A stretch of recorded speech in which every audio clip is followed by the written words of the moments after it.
Welcome to the deep dive. Today, we are hitting a really exciting milestone in your beginner programming journey. Oh, absolutely. It's a huge step. Yeah, we are officially conquering level 3 of Python.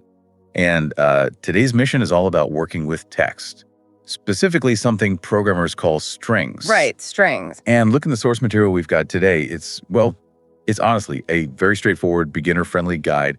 It covers strings, variables, and printing. Which is great because, it makes it accessible. Exactly. But before we get into the how-to of it all, why should you even care? Why is level 3 such a big deal? Well, you have to care because strings are basically the bridge, right? They're the bridge between our messy human language and strict computer logic. The human element. Right. Up until now, you might have just been doing math in Python, but strings are how we get Python to actually talk to us, to use our words. Okay, let's unpack this because before we can make Python talk, we kind of have to understand how it even recognizes human words in the first place, right? Exactly. Because to Python, text isn't just text. A string is just text data, sure. But, and this is the golden rule of level 3, that text absolutely must be inside quotation marks. The quotes. Yeah.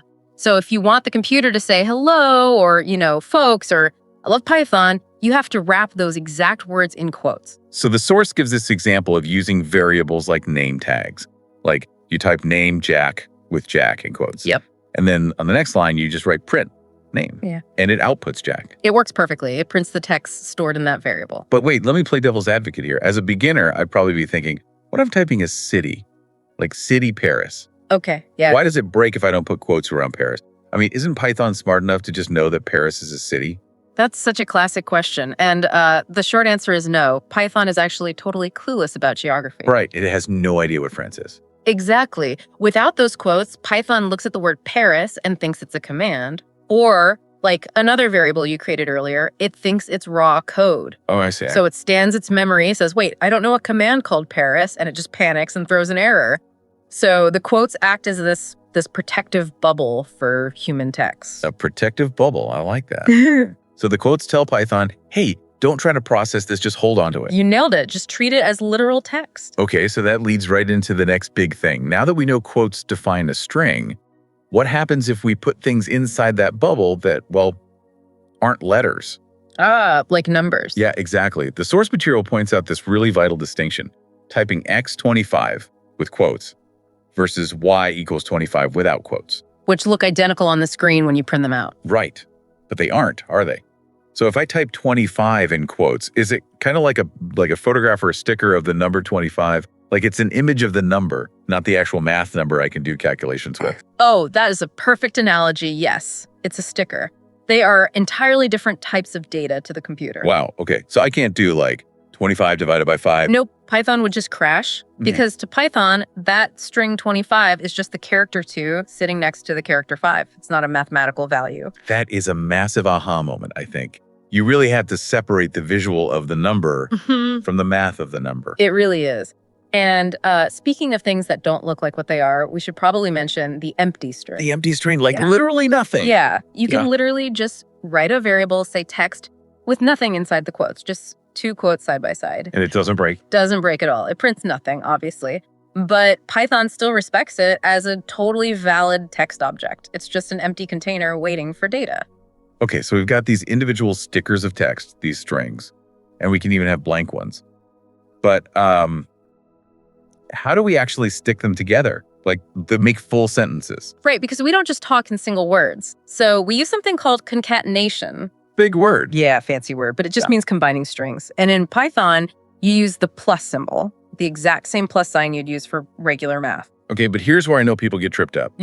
The text shows this classic beginner mistake. You set first name Jack and last name Mickelson. Oh, I know exactly where this is going. Right, and then you try to combine them. You type print, first name plus last name, and Python smashes them together into Jack Nicholson. One word. No space. Yep. Why does it do that? Shouldn't it know that human names have spaces between them? See, what's fascinating here is that Python is hyper-literal. It does exactly what it's told and nothing more. So if I didn't tell it to add a space, it just doesn't. Exactly. To a computer, a space isn't just empty air, it's a physical character. It takes up memory. So if you want a space, you literally have to code a space string. Oh, wow. Okay. So to fix it, I would have to write print first name plus last name. Like I'm literally adding a string that is just a blank space in the middle. You got it. Quote, spacebar, end quote. You wedge it right in there with 2 plus signs. That is so wild. It's so painfully literal. It really is. You have to spell everything out. Which, okay, that brings up this huge clash, right? Yeah. We've seen how strict Python is about spaces. But what happens when our normal human grammar directly conflicts with Python's syntax rules? You're talking about the quotes. Yeah, the quote dilemma. Because the text says Python accepts single quotes like Jack and double quotes Jack. Right. The other one works fine. But you can't mix them.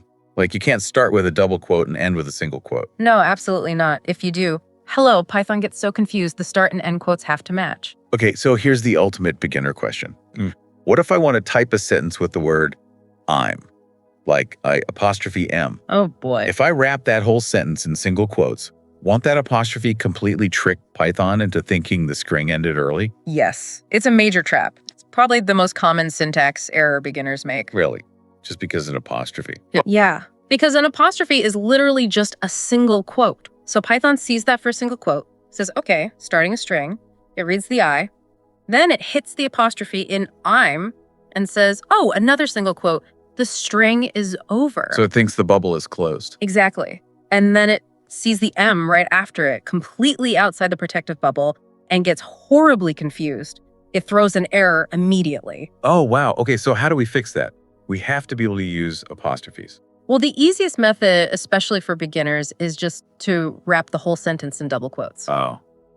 Because then it's only looking for another double quote to end it. Right. If you start with a double quote, it just ignores any single quotes inside. So I'm Nicholson works perfectly. That is such a simple workaround. Just use double quotes on the outside. Yeah.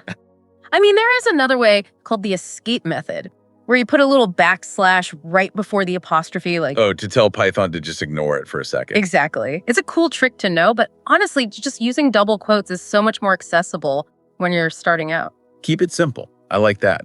So let's take all this theory, right?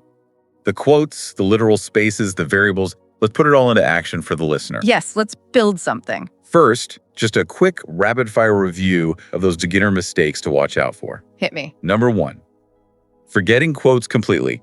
Don't do it. Python will panic. Number 2, mixing quote types. Yeah. Double on one side, single on the other. That's a syntax error. Number 3, forgetting to manually add those space strings with the plus sign. Otherwise, everything is just smashed together. And 4, trying to do math with a number string like 100. It's a sticker, not a number. Love the sticker analogy. Spot on. Okay, so the text gives some practice exercises.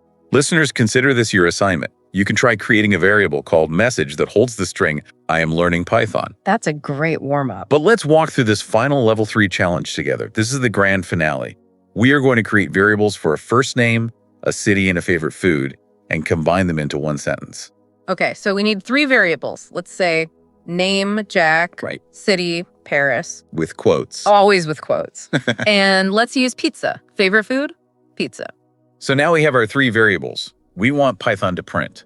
My name is Jack, and I live in Paris, and I like pizza. Which means we're going to be doing a lot of concatenating. We are. So it would look like this. Print. My name is plain plus name plus E, and I live in plus city plus A, and I like E plus favorite food. And you have to be so careful with the literal spaces inside those double quotes. Exactly. Like my name is A has to have a physical spacebar tap after the S before the quote closes. Right. Otherwise, it's my name is Jack. And the same thing for S, and I live in a space before the A, space after the N. It's so cool when you sound it out, though, because you're literally constructing a dynamic sentence. It's basically Mad Libs for coding.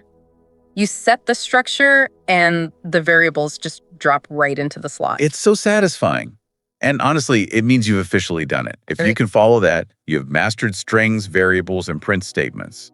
You're passing level 3. You can now speak to Python in plain English, which feels like a massive accomplishment. It really is the foundation for everything. So what does this all mean? Like stepping back from the syntax, learning strings really is the bedrock for anything you'll ever build in programming, right? Oh, absolutely. Every app, every website, they all rely on moving text around exactly like this. So you really have to get comfortable with it. You do.